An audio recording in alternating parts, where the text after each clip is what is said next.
இந்த திராவிட திருட்டு பயலுக கதை விடுவான். எனக்கு வரலாறும்பா, நான் வரலாற சொல்வேன். பொய் சொல்றாரு, கதை விடுறாரும்பா. இந்த நாய் கற்பிக்கிறான். கரிகாலன் திராவிட மன்னன், கல்லணை கட்டினான். ராஜராஜன் தமிழ் மன்னன், ஆரிய அடிமை. இவட வடங்க இன்னொரு தடவை சொல்லு. இவர் திராவிட மன்னரம், கல்லணை கட்டினாராம், பெருமையா இருக்கும். அவர் தமிழ் மன்னரம், ஆரிய அடிமையா.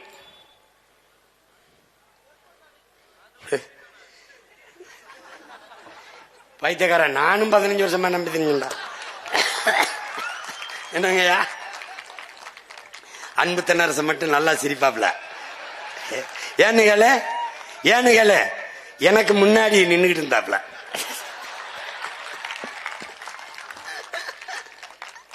என் ஆத்தா குடத்தை தூக்கிட்டு அலைகிறான், என் அப்பே அலைகிறான், என் தங்கச்சி, என் பெரியம்மா, சின்னம்மா எல்லாரும் நாங்கள் தண்ணீரை தேடி வேட்டையாடும் போது அலைபேசியில் அழைச்சு பேசினவன எத்தனை லிட்டர் தண்ணீர் வேணாலும் அடுத்தவனுடைய வீட்டில் இறக்குறானே, அவனுக்கு எப்படி வருது? இந்த கேள்விய கேட்டுட்டீனா நீ ஏன் ஆளு, இல்லைனா நீ டிவிக்கு போக வேண்டியதுதான்.